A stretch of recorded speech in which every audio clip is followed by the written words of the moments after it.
everybody to the Records and Public Safety Committee meeting. I'm going to call it to order. First item on the agenda, of course, second item on the agenda is the Pledge of Allegiance. So if you can, look at a flag and follow along with me.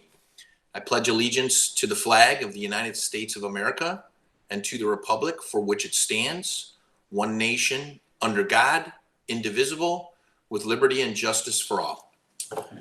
Okay, I'm looking for a motion to adopt the agenda. Romano adopts the agenda. Moved by Romano, support.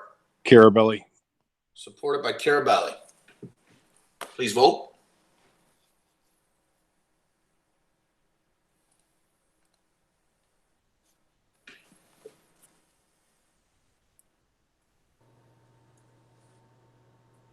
That motion passes 12-0. Okay, next item on the agenda, thank you, Mike. Next item is public participation. This is for any items that are on the agenda. If there's anybody out there that would like to speak, please hit *69 and unmute. If you're by phone or if you're in the system here, you're more than welcome to state your name and your city, and we'll give you 5 minutes at the podium. Anybody there like to speak on public participation? Going once, going twice, going 3 times. Seeing nobody for public participation, we'll move on now to the next item, which is an approval of the minutes.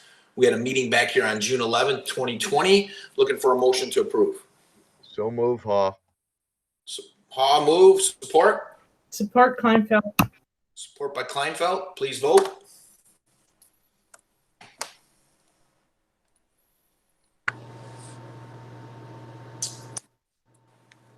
That motion passes 12-0. Thank you. Okay, we're going to move on now to the department recommendations. We've got quite a few here. I'm going to start off with the Juvenile Justice Center Medical Services contract extension. Before we begin, I think Rhonda's out there. I'm looking for a motion to recommend this to full board. Support. Duje made the motion. Support, Haw. Supported by Haw. Rhonda, is that you out there? It is. Can you hear me? Hi, you sure can. Yeah, Go thank ahead you. and tell us about this. Okay. I'm here today asking the board to consider the approval of an extension of our medical services contract. Just to provide a little bit of history, the original contract we entered into 5 years ago. It was a 3-year contract with 2 extensions. The final of those 2 extensions is coming to an end this year. As a matter of fact, at the end of the month. This would necessitate us going out for a new bid on this contract. I'm recommending the extension of 1 additional year or up to 1 additional year, as opposed to going out for bid in the middle of this pandemic situation. And I did delineate in a letter I attached to the packet, which was sent to the board. We're in the middle of a difficult pandemic. We have a relationship with this provider right now. They're very familiar with the facility. They've helped put in place all the protocols that we have in place due to COVID right now, not only with our residents, but with our visitors and our staff.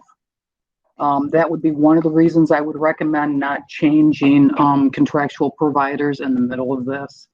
Our population right now is tentative and very low right now.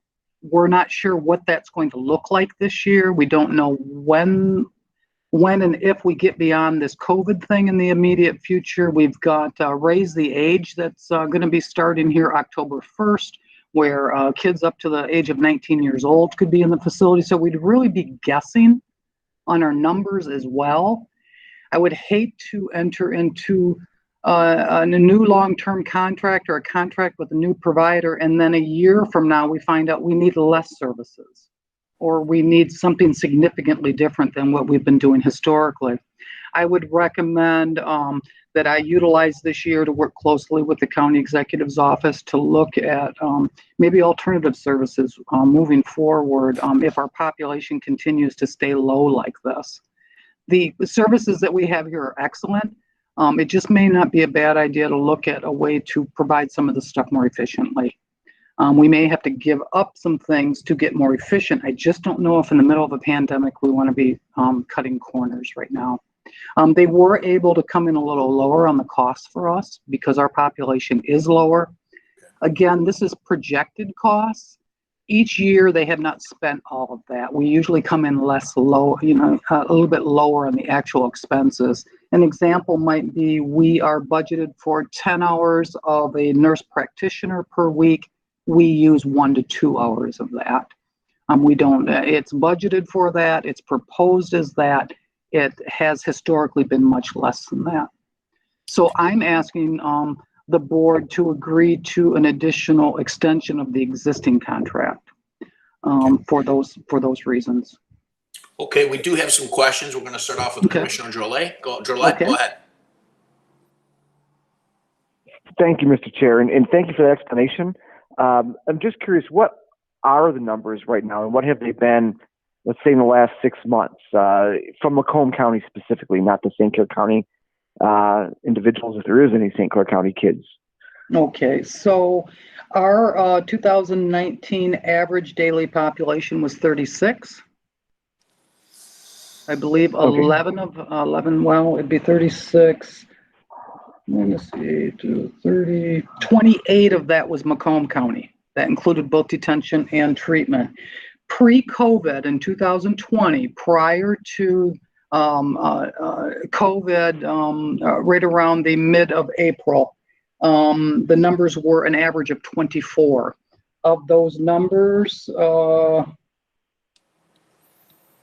17 of those were local Macomb County kids. Post-COVID, the average daily population has been 16. 9 of those have been an average of local kids. I see. And what is the capacity of the facility again? The facility was built with 140 beds. The facility has not staffed to house more than 80 kids since probably when it opened in about 2004. They might have gotten up close to 90 in those early years, but it's never been housed with 140. It's been 90 or less since the facility opened in 2004, and we've gradually, the population has gradually just decreased. With the, I'm sorry. Go ahead. Thank you, and that is very helpful. Do you know if that population decrease has been pretty common across the state at other facilities? Is it a similar sort of situation, or is it kind of unique to Macomb in some capacity? I would say that courts who are following the national trend of deinstitutionalization, you're going to see a similar situation. Courts who don't follow that trend, and there are some, St. Clair might be an example. Their detainment numbers are pretty high for a smaller community. I think a lot of that might be driven by local elected officials, the philosophy of the courts, but I would say we've seen more instances of lower numbers than not, but there are some communities that have not deinstitutionalized to the level that Macomb has. And I realize you don't know these numbers specifically, but do you think, or are you aware whether or not Oakland County has experienced a broad decline or has a lot of availability as well? I get the sense, and based on conversations, input that I probably received over the last year, it would not be as much as Macomb. They're a little bit different, and some of their residential treatment is non-secure pods, so they may be more comfortable keeping their numbers a little higher because they have more of a cottage kind of approach to their treatment residents as opposed to one large facility. That may account for some of that, but it could be some other things. But they haven't seen the percentage in decreases that we have. Gotcha. Okay, that answers my questions. Thank you very much, and thank you, Mr. Chair. Thank you. You're welcome. Commissioner Duje. Unmuted yourself. Thank you, Mr. Chair. Rhonda, thank you for coming in. Question, if even with 36 people, the 398 is a little over $11,000 per inmate, if you will. Have we looked into trying to get more people from maybe Sanilac County or Washtenaw County or another county to get the numbers up to justify some of this payment? First, the 36 is the average daily population. We've housed 800 or 900 kids this year. So, okay. yeah, that's the average daily. Yeah. And then to answer, I'm getting a little feedback from somebody, I think. It's okay. You sound, Yeah, we're like a deity. Okay. And we, in addition to St. Clair, we have been housing some kids from Sanilac. We have a young person here from Dickinson County that's been here for several weeks.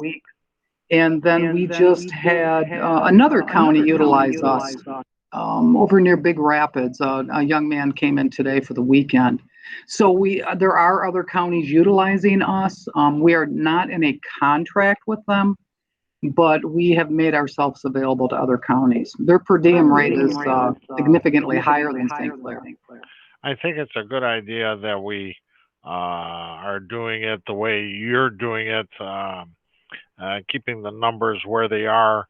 And I think it's a good idea to go for an extension on this versus going through an all new contract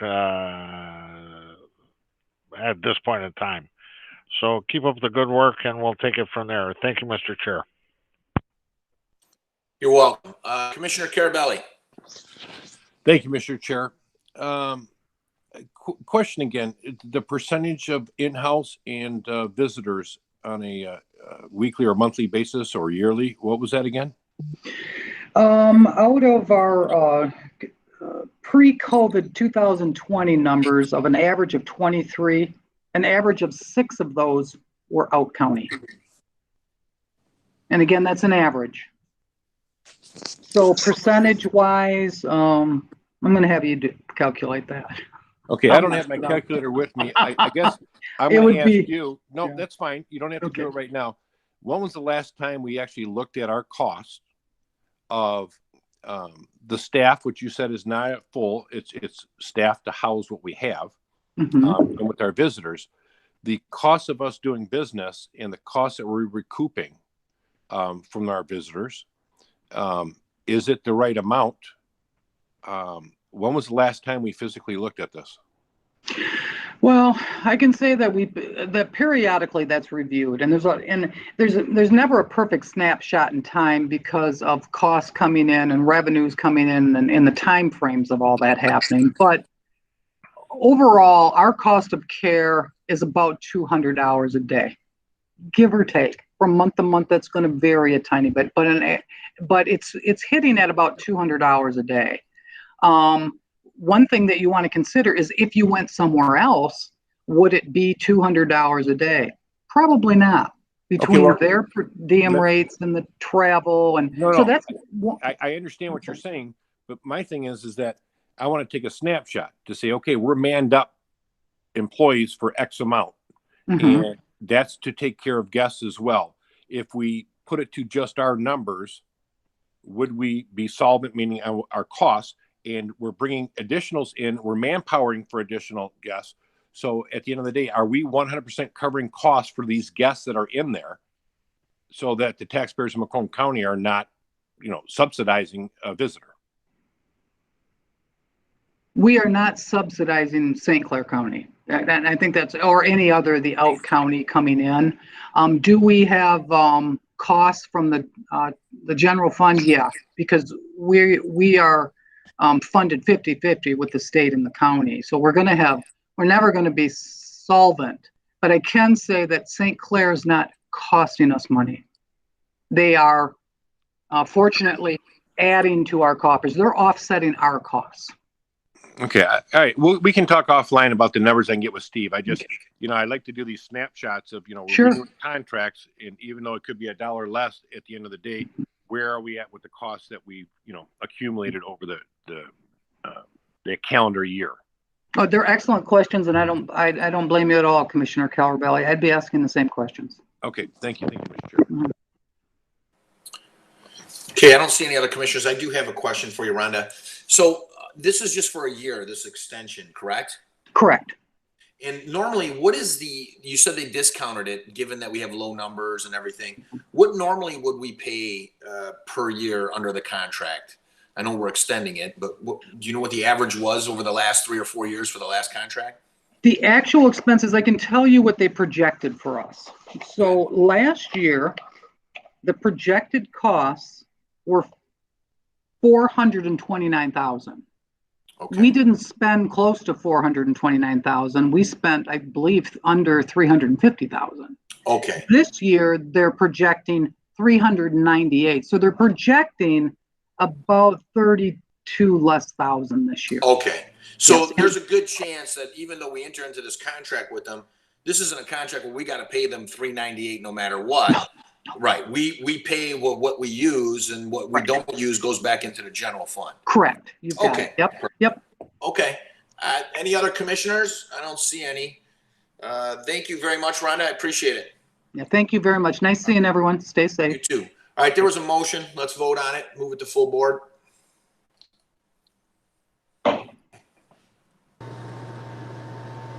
That motion passes 12-0. Okay. Thank you.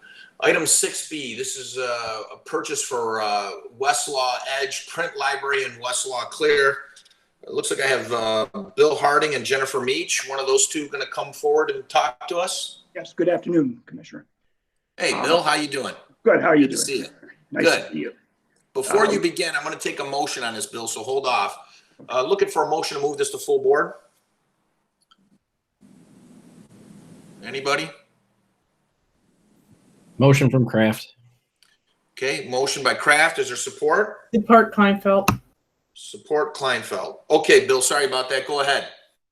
We are asking the approval of the board to enter into a contract with West Publishing Corporation to provide Westlaw Edge, which is a online legal research platform, as well as Clear governmental investigation services, as well as their print library. It is a 3-year contract at a cost of $205,229.14.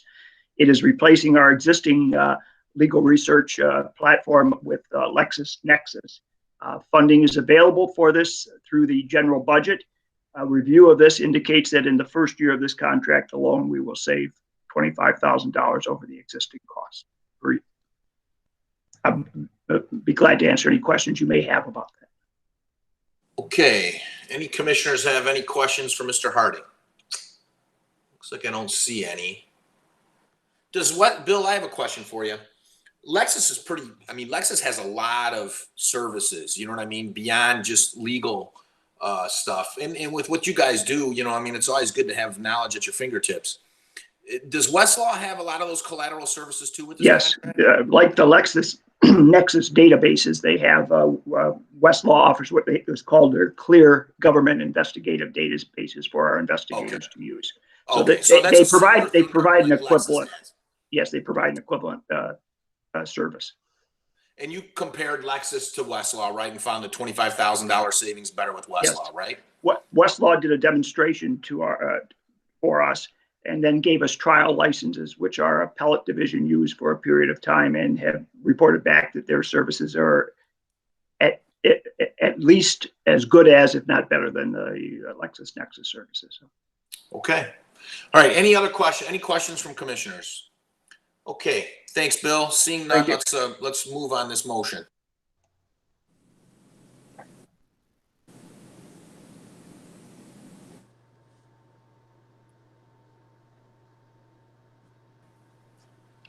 Okay. That motion passes 12-0. Okay, item 6C, it's a budget amendment. This is the Sheriff Department for vehicle purchases. I don't know if Steve's going to do this or Captain Brinney's going to do this, whatever one. Before we begin, looking for a motion to move this to full board. Motion by Haw. Romano, move it. Support by Romano. Okay, so we got Haw and support by Romano. Mr. Schmiegel or Captain Brinney, either one of you can come up and talk about this one. Good afternoon, Commissioners. This Hey, is Steve. Steve. So as Commissioner Leonetti pointed out, there's a concurring or associated action with this budget amendment to purchase 9 vehicles for the sheriff's office. And Captain Briney can speak about the vehicles themselves. The budget amendment before you is to transfer money out of the supplies and services budget in the sheriff's office to capital outlay to fund these vehicles. Essentially, what we're doing is taking budgetary savings from this year's budget to purchase vehicles that would normally be purchased next year and reducing next year's budget correspondingly. Okay, that kind of answers my question. Any questions from any other commissioners? Any questions for Schmiegel, Mr. Schmiegel, on the budget amendment? Okay, I don't see any, so let's vote.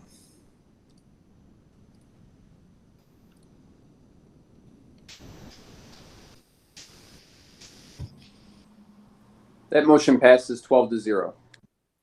Okay, we're going to move on now to 6D. This is for the purchase of some Malibu vehicles at $80,400. Captain Briney? Motion to approve. Motion to approve by Duje. Support? Looking for support before Captain speaks on it. Support Carabelli. Support by Carabelli. Go ahead, Captain. Okay, we're looking at Todd Wenzel. We're looking to approve the purchase from Todd Wenzel of Chevrolet for 4 Chevy Malibus in the amount of $80,400 for the sheriff's office. Funding is available in our general fund, capital expense vehicles number 97704. The amount of $80,400 will be taken from the sheriff's office jail org, prisoner meals fund, and that is possible due to the prisoner jail count being so low. This is a part of the 5-year plan, and purchasing them now in 2020 will help us push them out in 2021.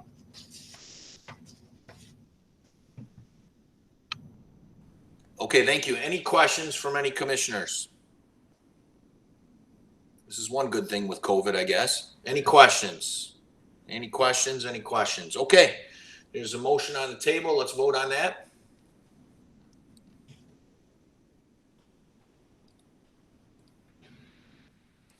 Okay. Guess we could have done these both because you're still here with Captain. We'll do item 6E. This is for 3 Ford Police Package Explorers and 2 Transit Vans, $213,247. Go ahead. Wait. Before we do, looking for a motion on 6E. Romano make the motion. I'm gonna do Romano, supported by Kleinfeld. How's that sound? All right. Go ahead, Captain. Thank you, sir. We're looking to approve the purchase of from Signature Ford 3 Ford Police Packages Explorers and 2 Ford Transit Vans in the amount of $213,247 for the sheriff's office. Funding is also available in the prisoner meals fund, and we are going to move that over to the sheriff's general fund, capital expense vehicles fund. This is also possible due to the prisoner count being so low, and this is also part of the 5-year plan, and we'll be pushing them out in 2021. Thank you. Thank you. Any questions regarding this? Okay, I don't see any commissioners. Let's put it to vote.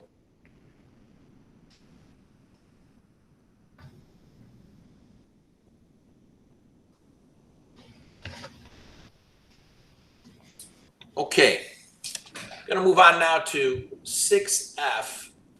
Now, before we begin on this one, I want to let all the commissioners know this came in to be as a full board approval requested today. Normally, as you folks are aware, we listen to it here in committee and then we move it on to full board.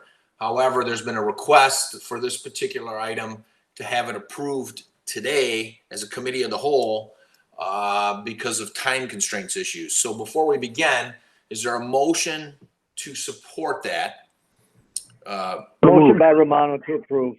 You unmuted yourself. Okay, so motion by Romano. Who supports that? Support by Sauger. Okay, Romano Sauger sounds a lot like Duje, but okay. All right. Who's here on that?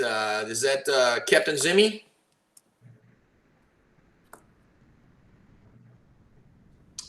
Item 6F, who's here from the Sheriff's Department to talk about the additional cameras? This is Captain Zimney. Good afternoon, Commissioners. Good afternoon. Go ahead. Yes, this is a request to not enhance, but to add additional cameras to the booking area of the jail. And this area is currently not covered by any cameras. This request is from Sheriff Wickersham due to the fact that the initial camera project, which was started in 2016, never addressed the cameras in the booking area. And also with the fact that the jail is currently going to replace mental health doors coming the fiscal year 2021, which will require us to vacate the mental health wing of the jail for an extended period of time. And Sheriff Wickersham felt compelled that we needed additional coverage and booking so we could house these high needs, high individual behavioral problem individuals down at booking. So the request was to add these cameras so we'd have them for the repairs and renovation of mental health and for future needs for behavior and mental health inmates down in booking. Okay. I do have some questions for some commissioners. I'm going to start off with Commissioner Brown. Go ahead. Thank you. I was looking at the background material and it didn't have any information on bids and the bidding process for the installation and purchase for that matter. Can you speak to that a bit? Sure. We currently have Motor City Electric Technologies doing the camera project at the jail now. And since they were already on site, I submitted quotes for these additional enhancements to the booking area for coverage. Okay, that makes sense. Thank you, Mr. Chairman. Thank you for your work. Thank you. You're welcome. Commissioner Romano.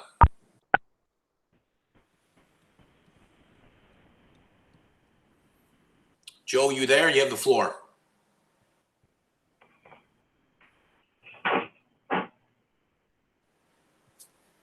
Joe? All right, I'm going to pass. You there, Joe? Yes. Oh, okay. Go ahead. It's yours. Go ahead. You have the floor. Thank you. Captain, I just want to know, why is this time sensitive that you need this right away? Because they are currently in that, I'm sorry. Go ahead. I'm sorry. Pick it up. They are currently in that area providing work, and we wanted it to, part of the quote and the savings was the fact that they're currently in that area doing work now. So it is time sensitive that we do not delay that, and they can continue and just proceed forward and be most cost effective while in that area. Got it. Thank you, sir. Appreciate it. Okay, Chair. Thank you. You're welcome. Commissioner Gillette. Thank you, Mr. Chair. My question, I can't remember what the original cost of the camera for the jail project was. Is this like a 10% increase by adding these cameras, a 25% increase? Does anybody remember what the actual original cost was of this project, the overall project? Commissioner, I can speak on that if you have a moment. Thank you. The original cost for the camera project was slated, or is at $1.6 million. Okay, so we've approved 1.6 million, and we're adding this 46,000 to that. Correct. That's a lot of cameras. How many cameras, by the way, are we talking about all told? For the 46,000? Well, for the entire project. Probably around 230. I don't have the number off the top of my head, but it wasn't just the cameras. It's the recording and the space to maintain that the recording of the cameras. So we're adding a number of cameras, but we're enhancing or removing the current analog system and making it digital, so we have a more effective way of retrieving that data. Gotcha. Forgive me if this has been asked, and I know it's already down the road, but is this stuff so portable if we end up with a new facility or a renovated facility in a few years, or is it just not portable to a potentially new location? Commissioner, usually cameras have a end of life expectancy of 5 to 7 years. So that, I don't know if that helps you with your, a lot of the cost in this is mostly the cabling and the conduit. Okay. The camera is a very small portion of the expense. Okay. Thank you. That does answer my questions. Thank you, Mr. Chair. You're welcome. Commissioner Kleinfeld. Thank you, Chair. So the start date is today, and it runs through December 31st. Are they already working on this? Yes, we have the current camera project is in place right now. Yes. No, are they working on this, what we're doing right here? No, they are not. They have not started that project, but they are in the adjacent area. Okay, will they be working in the adjacent area for the next week? I don't have the schedule. I mean, they may not. I can't answer that. I'm sorry. I don't have his schedule in front of me. All right. The reason I was asking is the request not to go to full board. That's the only reason I was asking. Thank you. Commissioner Carabelli. Thank you, Mr. Chairman. First of all, is Crystal on the line? Yes, I'm here. Hey, Crystal, I got to ask you a question. Our form that we ask to be filled out by each department when they want to put an expenditure on of cost, legacy costs, all that, any charges down the road, all those things are blank on this. Is there a particular reason why this wasn't filled out? No, I don't know why they didn't complete that portion. Okay. I guess then let me defer to the captain. Is there a reason why none of this was filled out correctly? I worked with Michelle Coppola to submit that. I guess I don't have an answer for that. I thought it was completed correctly. It wasn't brought to my attention till now. Because and you're probably not going to be able to answer this. So we're going to spend some additional funds on an ongoing project. And with those funds, I'm sure there's so much storage, I think you mentioned, and then there's probably licensing and what's the software charges, what is all the additional legacy costs of adding these cameras? I'm sure it's just not this. I understand that the hardwiring, that all makes sense in the world, but is it unlimited cameras that can be added on? Do we need a new system that's going to be asked for later? I mean, if that stuff was filled out, I'd have a better understanding of what you're looking for. And then to break it down per camera, I have nothing to back this up to say, okay, this is what we paid in the first contract. This is what we pay per foot for the lineal foot for the cabling. I have nothing to compare this to say, yep, they're in the area, we're saving money. You stated saving money. I don't understand how we're saving money. We don't have something to compare what it costs. Okay, I guess I wouldn't have that information as to what the cost per foot cabling would be. That would have to come back from either Jayco or someone who handled it, Motor City Electric, Motor City Technologies. As far as additional equipment to maintain these cameras with storage and any software enhancements, that's all factored into this cost.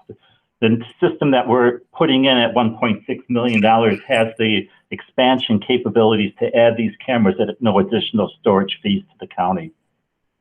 So there's no additional licensing fees either?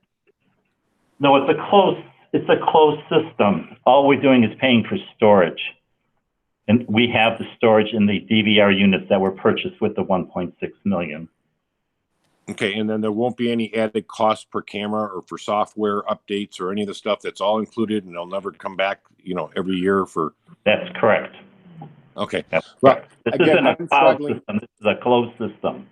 Okay, and again, I'm just going to reiterate. I'm struggling with.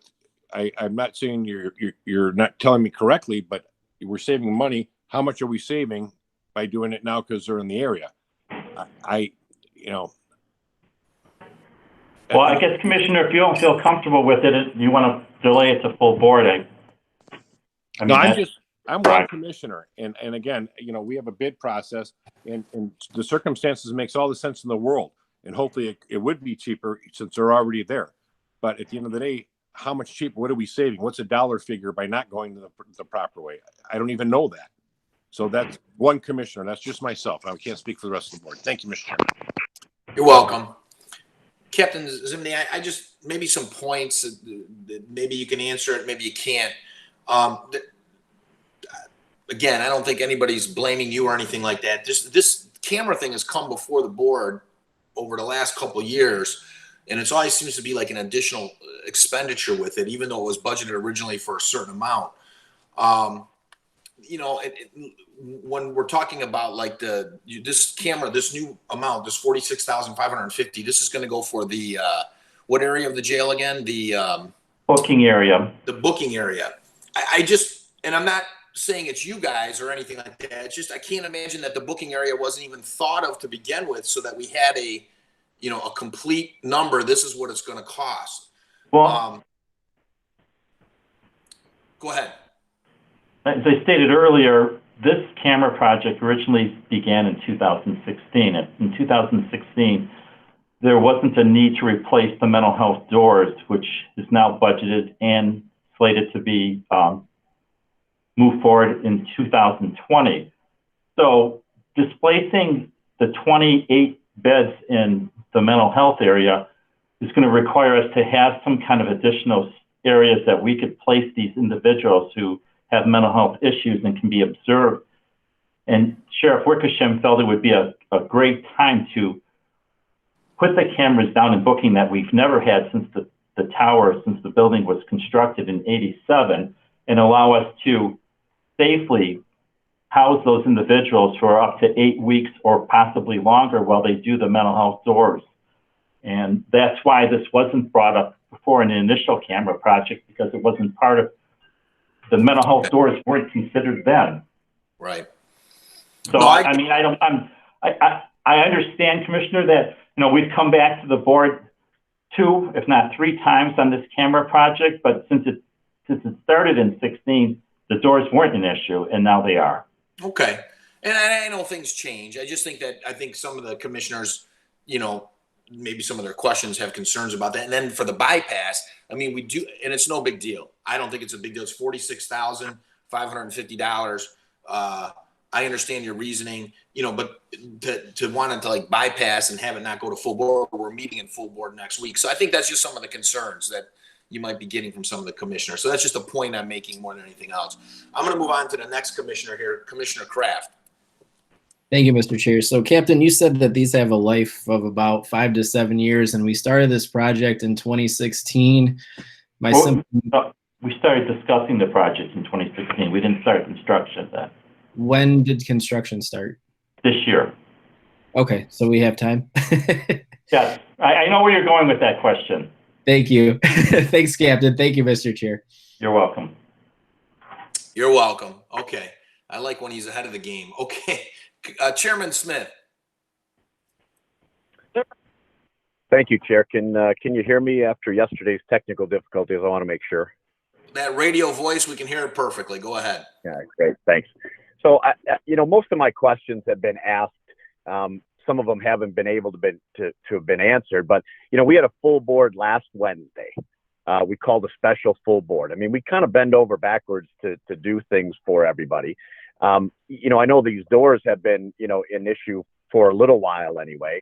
And Captain Zimney actually mentioned that this is, I'm pretty sure, the 3rd time after the first time when this came to us, actually by way of the auditing firm to show that, we found out about this through them initially. And there was several times that this was going to be the last request for cameras. Now, again, understand that situations change. But I guess one of my questions is it really something that needs to be done today and couldn't be done next week? And that's, I want it because you didn't even know if they were going to be in that area next week or not, number one. And number two, I'll ask again, is there any far-fetched ideas that seem far-fetched now that might actually not seem so far-fetched next year when we realize that maybe there's another area that we might need cameras in? and just throw it at us a little bit early, rather than like a day before when we know. I'm sure that this didn't just happen yesterday. So those are the things that concern me. Not the $46,000, not the putting cameras in this area. If the sheriff says they need them, they need them. But the concern always is, that we're kind of the last thought on this, and it's basically, well, we'll just give it to them and they'll approve it in a second. Now, I'm not sure what else we would need to hear about this in this next week, but we've had full boards, special full boards. We have one next week. I don't understand why this has to be, something that's bypassed again, without having, you don't even have their schedule. So I would have said, yes, they're in this area and they'll be done by the end of this week. Might have been my answer.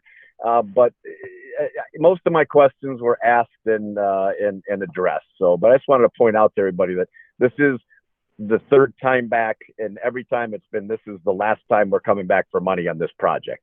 So that's my comment. Okay. Anybody else have any questions or comments? We do have a motion on the table. The motion is to approve it today.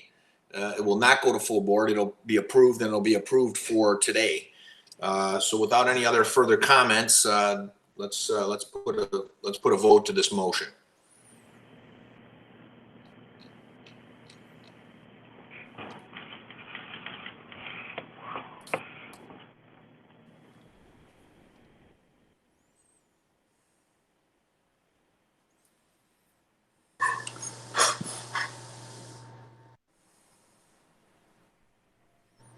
That motion passes 10-2 with Commissioners Haw and Carabelli voting no. Okay, it's interesting. All right, we're going to move on now to 6G. Now that we've approved this thing, we're going to have to do a corresponding budget amendment. I don't think we really need to have anybody speak about it. The only issue really is, are we going to go ahead and this one also requires approval today. Motion to approve. Okay, motion by Duje, support? Romano supports. Romano supports. Okay. Are there any commissioners that want to talk about this? I don't see anybody on the list. Nope. Okay. So everybody understands the concept. Put it to a vote.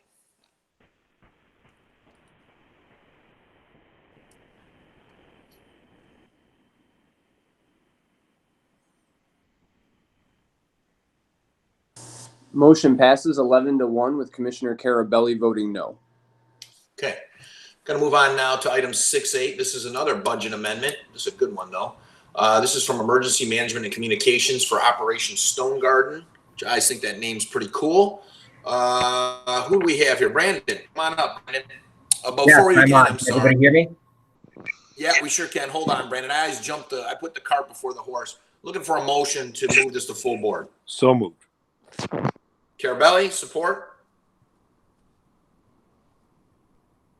Come on, support on Stone Garden. Kraft. Okay, Brandon, go ahead.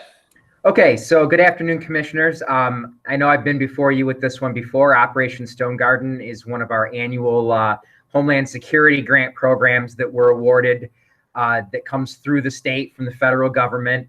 It's designed to fund border security activities, and the funding is apportioned amongst the 6 law enforcement agencies within Macomb County that have jurisdiction along our international border, which is along Lake St. Clair. So that being the Sheriff's Office, St. Clair Shores PD, New Baltimore PD, Chesterfield PD, the Huron-Clinton Metro Parks Police Department, and the Michigan Department of Natural Resources. The award every year typically goes to fund operational overtime, equipment, vehicle cost, which is usually the cost of fuel for doing patrols on overtime, and then management and administration costs so that my office can administer the grant as the fiduciary for the 6 agencies that I mentioned before. Those allocations are agreed to by a committee that's made up of representation from all of the agencies that are participating and approved by the state of Michigan, DHS, and the Border Patrol. So the grant agreement, as it's an ongoing grant, has already been signed off on by the exec's office, but I'm seeking a budget amendment today to increase Fund 350 by $243,750 to accommodate spending on this grant. Okay, thank you. Any questions? Any questions? I have a question for you, Brandon. If you know, how much did we get last year versus this year? Is there any decrease? I'd have to look up the exact number to be sure, but it's a very similar number. Okay. Just to note, my wife made me do some garden work, put some stones around the garden. I kept calling it Operation Stone Garden. You know, there you go. It's a cool name. You know. Very cool. All right, folks. Let's put it to a vote.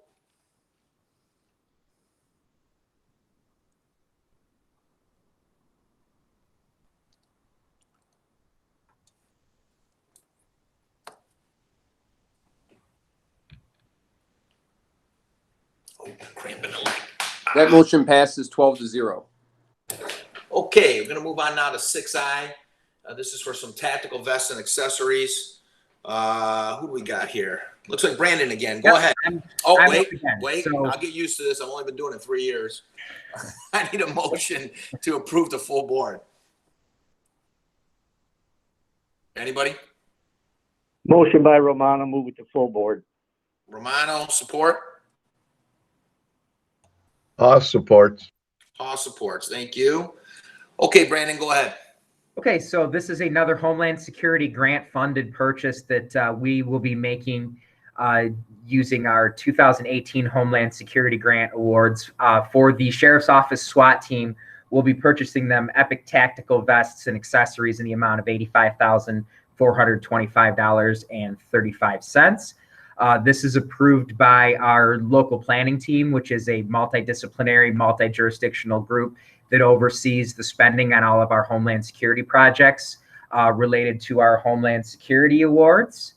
And funding is available in the Grant Fund 350 in order to make this purchase. Okay, any questions for Brandon on this one? Commissioner Drollet. Thank you, Mr. Chair. Question for Brandon. Is this equipment primarily for Border Patrol type operations, or will it be used internally as well by law enforcement? It'll be used by the SWAT team, and it'll be used for any function in which the SWAT team responds to. This is protective equipment for them, makes the job safer out in the field. So, for example, if there's like a barricaded gunman situation that the SWAT team would need to respond to, they would wear, this would be their standard tactical protective vests that they would wear out to an incident like that. Okay, but the funding of it is related to is being obtained largely through the federal government. That is correct. Related to the border security part? Okay, great. Thank you so very much. So we call that a nexus to Homeland Security, and essentially the argument that we make when seeking approval of this equipment, and it is approved already by the state and federal governments, is that it has a dual use purpose where it may be used in the response to an act of terrorism, but they don't want that equipment sitting on the shelf and not being used just because you say it's a terrorism purchase. So they allow us to use it in day-to-day uses as well, as long as we've justified the purchase under one of those terrorism statutes.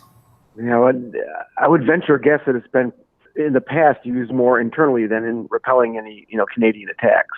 You are absolutely correct. Okay, thank you. All right. Okay, we've any other commissioners want to speak on this one? I don't see any. We are going to move on now to put this one to vote. So go ahead.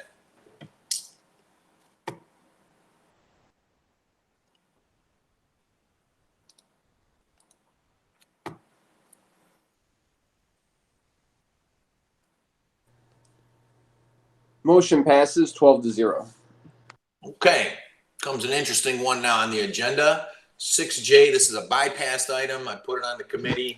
This is a proposal from Partners in Architecture. This is for some renovations. You may have read about this in the papers for renovations at Roads and Comtac for a joint informational media center. So it looks like Vicky's here to talk about this item. So before we begin, I'm going to look for a motion. Is there a motion on this one to move to full board?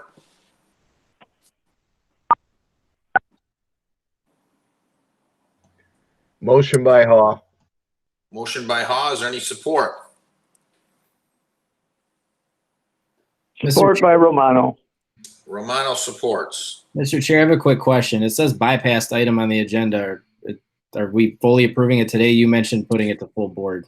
No, I think it's going to go to full board. It's just a bypass. It got on. I think this should have probably been, if I'm not mistaken, maybe on your committee, but we put it on mine.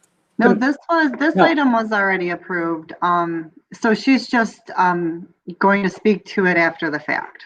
Oh, so we've already approved it? Yeah, so you're just going to receive and file the information today. Oh, my mistake then. Okay. All right. Okay, no problem. That's good. All right, Vicky, go ahead.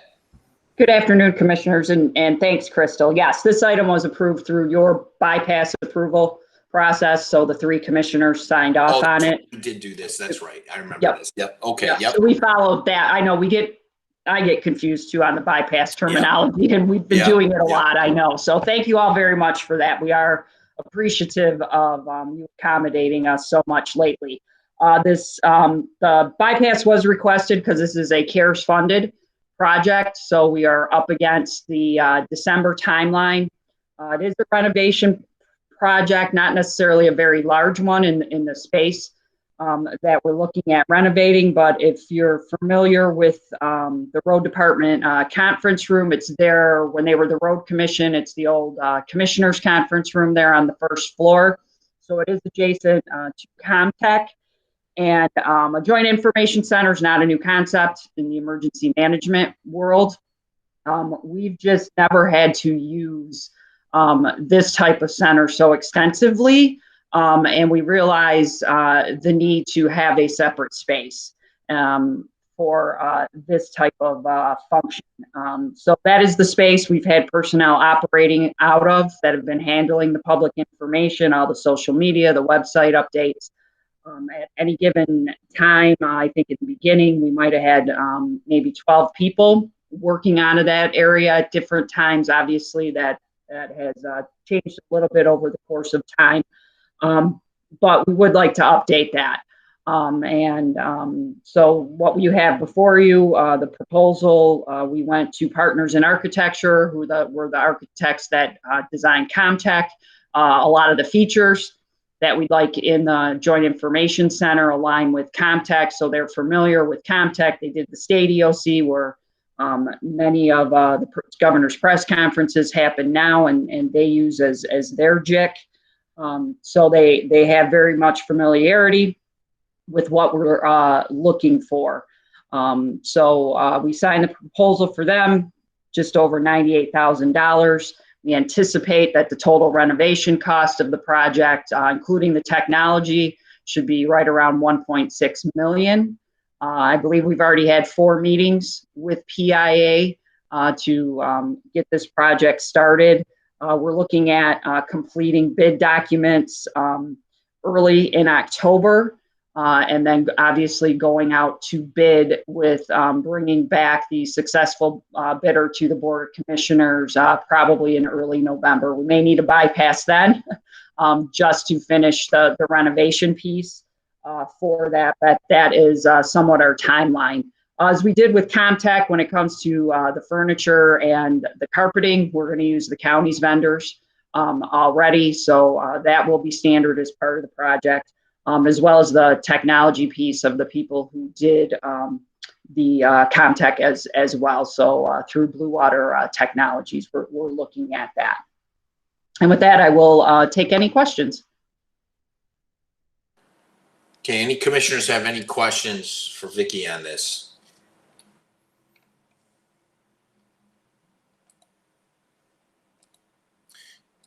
I got a question. Vicky, I got a question for you. Sure. Do we know with the 1.6 million, I know this is going to come down the road, especially if we're going to do another bypass. How much of the CARES Act money do you think we can apply towards this project? Do we know? We're hoping the full amount will cover it. We've been very strict and firm on our timeline. You know, we really didn't want to move forward with it if they didn't think it could be done. But the architects are pretty confident that it can be done within that time frame. And obviously, once we get the bids back, because that time frame will be in there, we'll ask some questions to the bidders. And then even at that point, depending on what we say, if we're not comfortable with it and if by chance we need something, say out of general fund, and we're not comfortable with that number, we'll either, cancel the project on our own or obviously bring that information back to the board. Okay. And then it'll be able to be decided then as well. Sure. Now, out of this 98,200, because they're going to have to do their work first, obviously, the architect. Correct. This going to be almost, do we think this is going to be covered by CARES money, this money here? Yes. Okay. Yes. Yeah. Okay. Okay. All right. Any other commissioners have any questions? Okay. Well, we've already approved this by a bypass, so we're just going to need a motion to receive and file. So moved. Moved by Carabelli, support? Romano. Support by Romano. Okay. Thank you. Thank you. Okay. That motion passes 12-0. All right, we're going to move on now to item 7, which is a resolution. This is a resolution approving the Macomb County Hazard Mitigation Plan. This looks like it's, let me just take a look here real quick. Is Brandon going to talk about this one here? Yes. Okay. All right, go ahead. I'll move the Talk first, resolution. then we'll vote on a resolution. Brandon, I'll you got the support floor. resolution. You're gonna move for it? Sure. All right. We'll I'll vote. support. Okay. Who was the supporting commissioner? Drolette. Jolette. Okay. Brandon, go ahead. Okay, so the hazard mitigation plan is one of the cornerstones of our EM program. It identifies the hazards that the residents in the communities of Macomb County may encounter, and those are natural hazards, technological hazards, and man-made hazards. We identified 29, and there are very full workups on those 29 hazards in the 350 or so pages of the document that I believe was distributed out to everybody. It also identifies potential solutions to mitigate the community impacts if any of those hazardous events occur. It's developed by subject matter experts, including representatives from all of the communities that it covers and representatives of the public. It is the approved, well, if approved, it is the approved hazard mitigation plan for all communities in the county except for Memphis and Grosse Pointe Shores. And each of those communities is required to and is in the process of adopting this formally through their legislative bodies as well. Having a good hazard mitigation plan in place is a requirement of applying for many sources of FEMA preparedness funding, including the pre and post-disaster hazard mitigation funding program, which typically becomes available from FEMA every year. And in order to have the plan approved and in force for a period of 5 years, we need a resolution from our jurisdiction's governing legislative body in order to make that happen. So I'm here today seeking approval. They're seeking a recommendation to the full board for approval and a resolution on the plan, and I'm happy to answer any questions you may have. Okay. Any commissioners have any questions for Brandon on this? Be in the wrong item here. Any commissioners? I don't see anybody on the list. I'm going to ask a question though, Brandon. I kind of just looked at this thing real quick. I looked like at the table of contents and I scrolled around, and I know it's a 5-year plan. Maybe I missed it. Is there anything in here for pandemics? I mean, yes, there is. There's okay. an entire. It's actually listed as public health emergency in the plan. Okay. Yeah. Yes. Page 70. Yeah, page 70. Yep. Okay. On page 70, there's an entire section on public health emergencies, and then you can also see it in the. We actually have a ranked risk and vulnerability table, and you can see it in that table as well. Great. Any other commissioners have questions? Thank you, Brandon. Any other commissioners have questions for this? Okay. Put it to vote.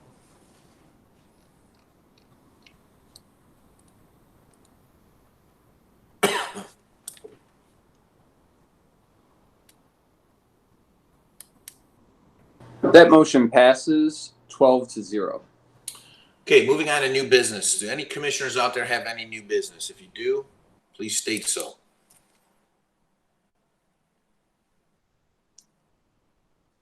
Okay, no commissioners for new business. We're going to move on to public participation.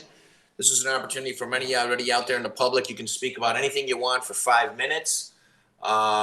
If you're on your phone, please hit *69 to unmute. And if you are going to speak, please state your name and your city, and you'll have the floor for 5 minutes. I'm going to ask, starting once, anybody out there for public participation? I'm going to ask again, public participation. *69 to unmute. If you're on the telephone, if you're in the system, just please state your name and your city. You can begin to talk. Okay, going a third time for public participation. Seeing none, we're going to close it out. Looking for a motion to adjourn. Motion to adjourn. Drolette and Dujak, I can recognize their voices in the sync. Everybody have a good day. Take care.